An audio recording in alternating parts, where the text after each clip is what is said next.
Namaste. Today's class is going to be about palmistry or astropalmistry and astrology. That means I'm going to link or show you the link between astrology and astropalmistry.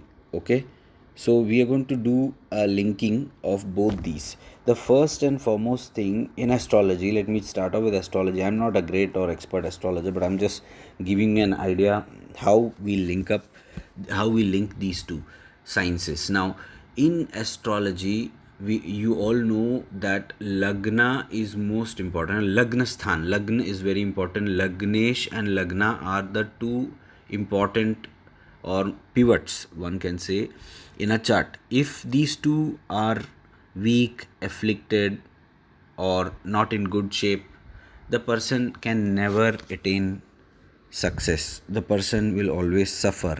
Now, the surprising thing about Lagna and Lagnesh, as far as palmistry is concerned, we generally look at Lagna and Lagnesh with respect to one, which is the heart line or the Guru Rekha, headline, which is the Kuja Rekha, and third one is Shukra Rekha, and the fourth is the thumb.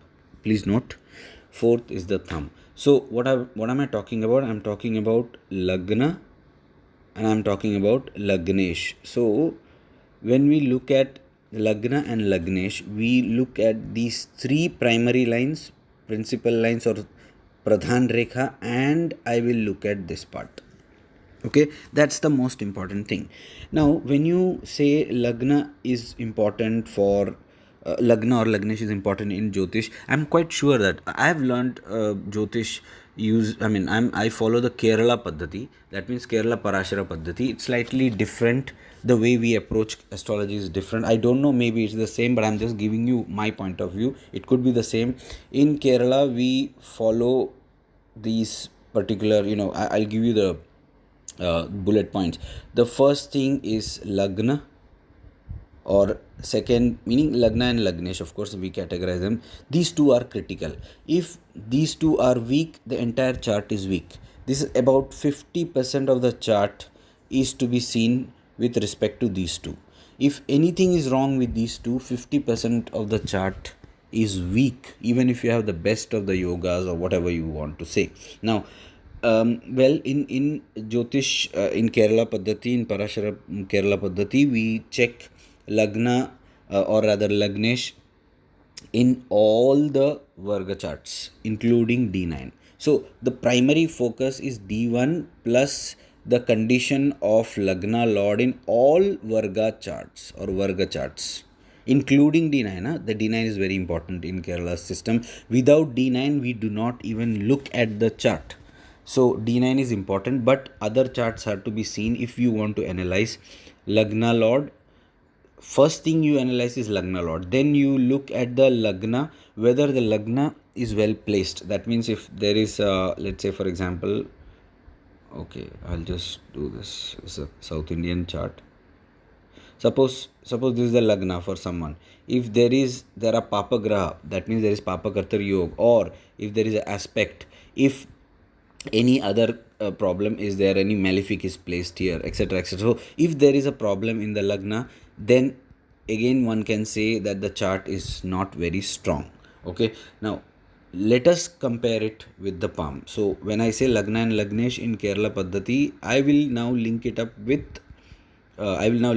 it with palmistry or astropalmistry. See, as I told you, this Guru Rekha, any defects in the Guru Rekha, any defects in the Kuja Rekha, any defects in the Shukra Rekha is similar to what you see in the Lagna chart and the Varga charts, where you investigate the Lagna Lord and the Lagna in D1, of course. So if there is any weakness here, we generally predict that the profession will not be good. You will be surprised. Profession or livelihood is seen with respect to Lagna and Lagnesh. In the system that I've learned, suppose someone is asking me that why I'm not getting success, I would always look at 1, 2, 3 and 4, which is like similar to what you look at the Lagna and Lagnesh. Okay, not the 10th lord directly, no, not necessarily the 10th lord. 10th lord might be good, but the person is still not getting any success in education or success in sorry, in profession. It means that there is some defect here. I'm just trying to uh, give you a comparison of how different or how similar they are. Okay, so the third thing is thumb. Now thumb has to be seen deeply. In this case the picture is not very clear. We look at the earth part, we look at the surya chandra rotation, we also look at the air part, and also we look at the signs here, and then we look at the jiva, if there are any jiva here, and then we look at these rekha, the ones here. The most important here are these two rekhas for prosperity and for sensuality, for children, etc., etc. We look at this part. So thumb is also equally important. Now coming to the question which people ask most of the time, should we look at the right and left?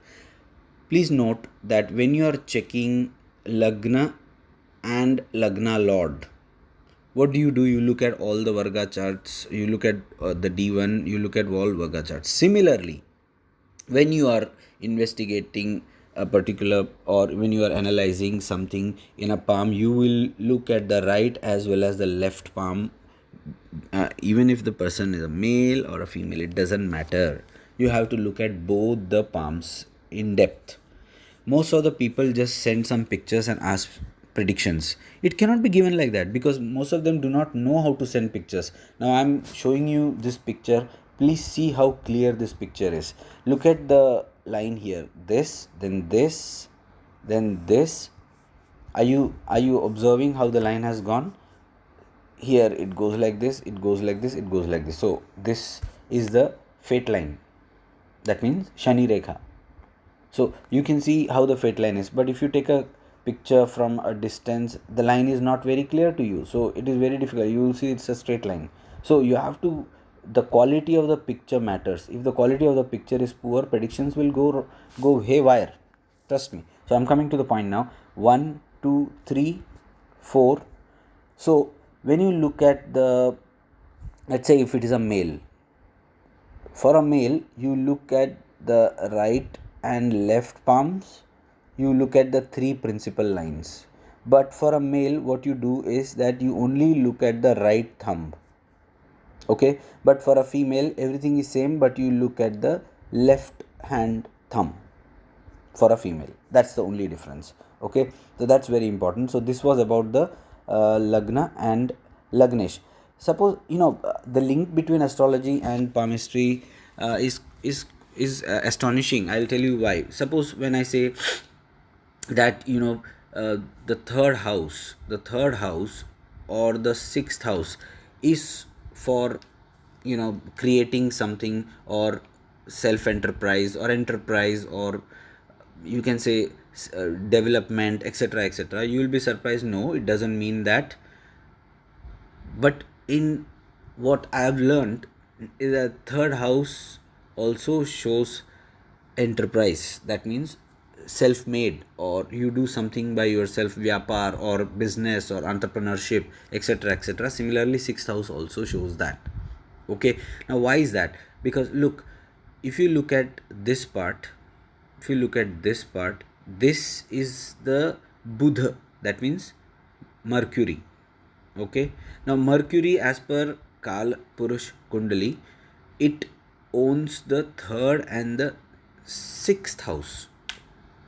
Therefore, Buddha, if it is strong, Vakri, whatever, it would show if a person is capable of doing business, capable of establishing big enterprises or companies, or how aggressive he is, how systematic he is. If there is a problem with the Buddha, he is not systematic.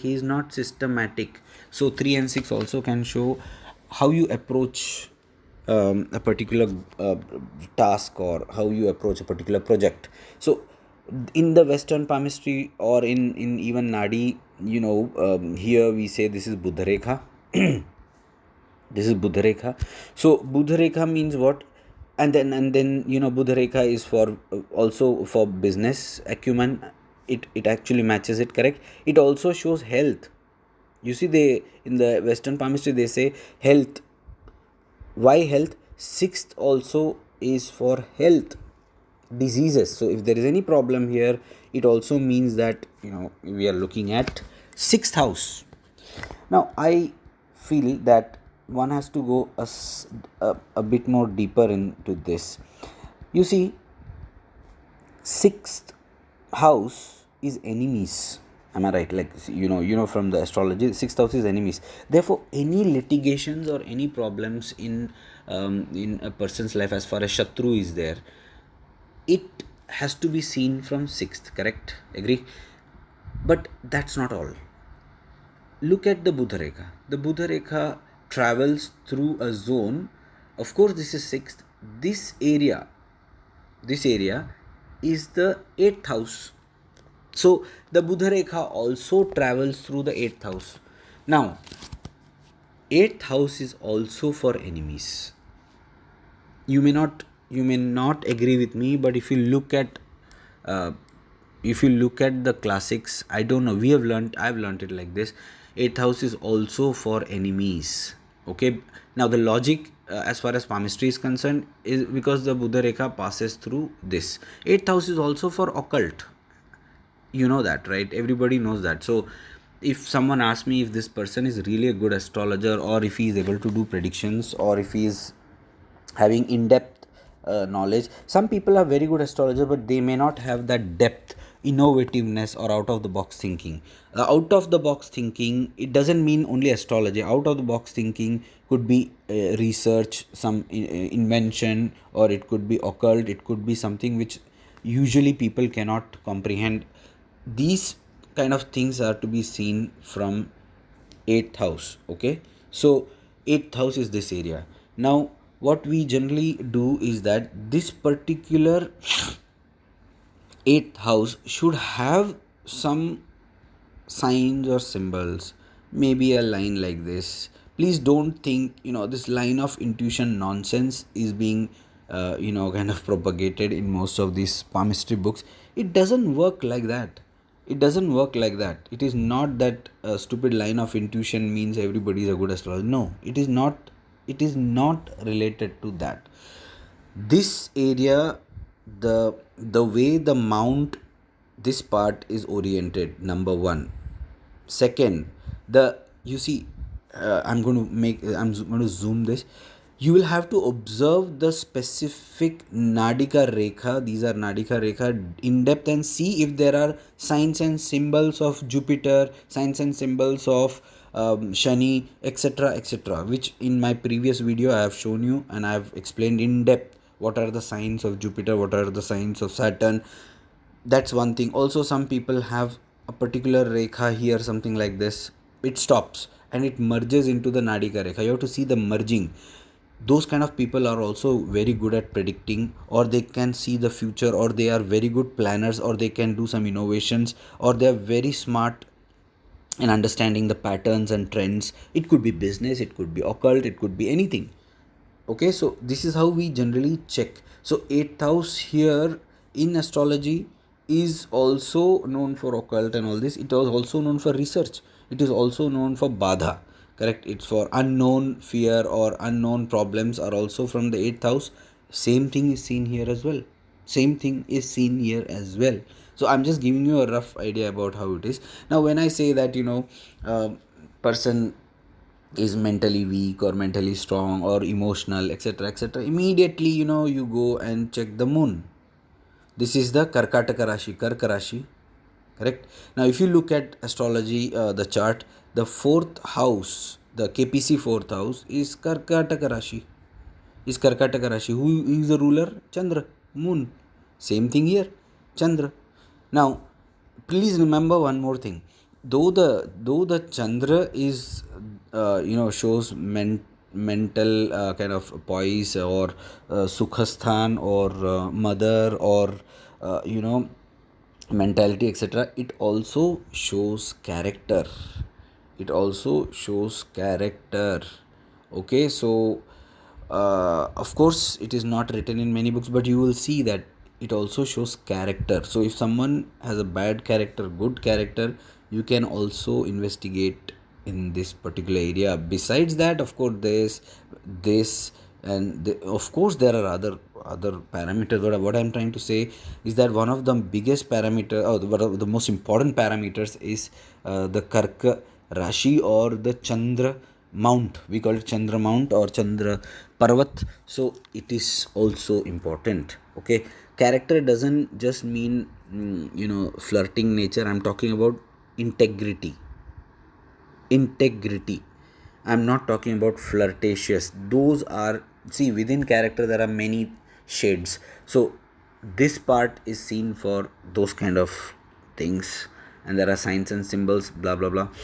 This is seen for something else, integrity or EQ, because the fifth house is also seen for EQ or intelligence. The fifth house is the sun, fifth house is brilliance, fifth house is job stability, fifth house is approach towards a particular thing, fifth house is also innovative intelligence with innovation. Of course, eighth house and fifth house are important, but what I'm trying to say is that fifth house or the sun, Surya Parvat, which is the fifth KPC fifth house, is also seen for innovation. It is also seen for brilliance, whether the person is brilliant or not. Of course, it's not only the mount here. Again, the finger has to be seen and the guru has to be seen. There are certain signs here which you have to spin, and then you have to correlate with the third and sixth, whether the person is actually enterprising or person is aggressive or person is able to take forward whatever his intelligence is actually giving him. Is he able to make use of it? Is he systematic? Is he able to create something because of his intelligence, or is he destroying it, etc, etc? So you have to look at these connections between astrology and palmistry. Well, this was just a very brief session to show you how the astrology and palmistry are linked. More such sessions, general sessions, would be recorded in the future. Thank you for watching.